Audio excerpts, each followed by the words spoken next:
All right, today's meeting of the Velshi Band Book Club is officially underway. I'm joined by Samira Ahmed, the best-selling author of numerous books, including today's Velshi Band Book Club feature, Internment. Samira, welcome to the Velshi Band Book Club. Thank you so much for having me. Excited to be here.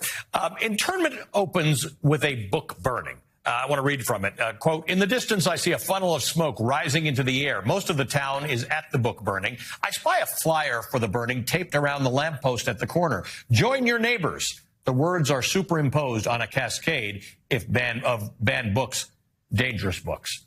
You wrote Internment before this current uptick in book bans and challenges.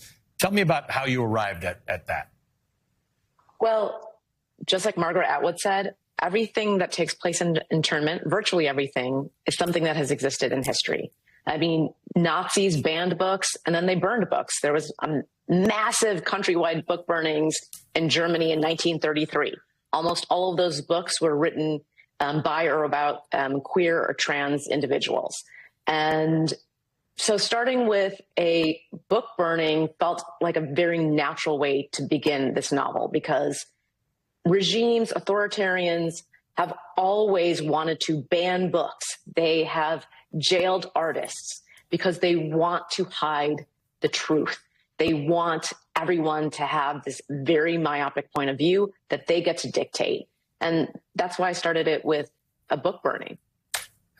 They want to control, and fear is often used as a means for control. This is explored in your book a lot. Again, I'll read from it. It's not about danger. It's about fear. People are willing to trade their freedom even for a false sense of protection, end quote. Feels like a lot of what's going on in America this minute. It really does, although I wrote the entire first draft of this novel in 2016.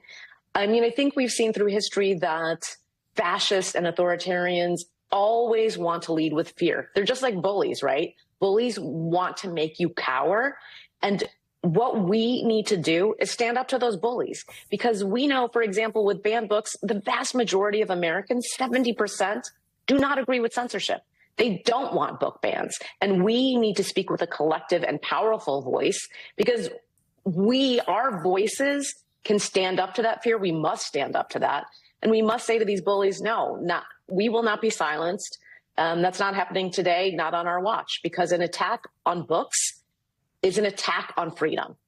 Let's talk about the we for a second. In the introduction to this, I played a short soundbite from the legendary Lois Lowry, who's another Banned Book Club featured author, where she surmised that her book faced bans because of the amount of power she gives to teenage protagonists. And this is a theme that comes up a lot. Talk to me about teenagers. You were a teacher as well. So talk to me about the role of teenagers in your book. Yes, I was a high school English teacher, and young people have always spoken out against injustice. We've seen this throughout history, and even more recently, when you think of individuals like Malala, Greta Thunberg, the kids at Parkland, Little Miss Flint, who's drawing attention to, water that's not drinkable in Detroit. All of these young people have looked at the adults who are supposed to be protecting our world, who are supposed to be protecting them, and have said, what you're doing is wrong, and I'm going to speak up about it. And they think so many adults in power fear young people. They fear their hope. They fear their activism. And they understand that young people collectively have so much power. And that's what I hope some of my books will let young people know, that their voices are important and that they have power. And what I always say is that we need to always use our power and our privilege for a purpose that is bigger than us. And we see young people doing that everywhere. Explore this theme with me. Layla, as a young person, and we've seen this, whether it's about climate or whether it's about LGBTQ rights or whether it's during COVID when Asian Americans were being attacked, what you find is that young people are able to sort of look at that future, and sometimes that's in conflict with their parents who'd like them to just keep their heads down and be safe.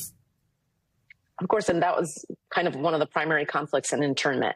It's 100% understandable that parents want to protect their children.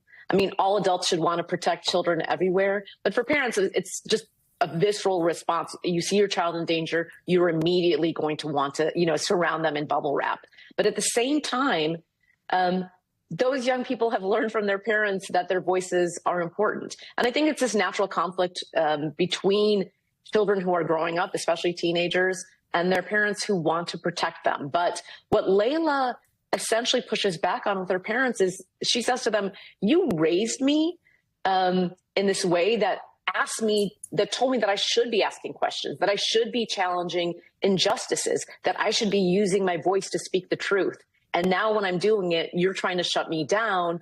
I understand that you want to keep me safe, but I cannot be silenced. I will not be silenced because I believe I need to fight for ourselves, our faith, and for other people.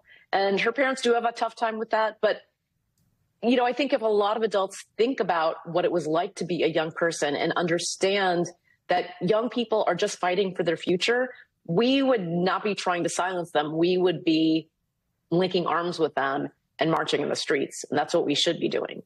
Yeah, and you addressed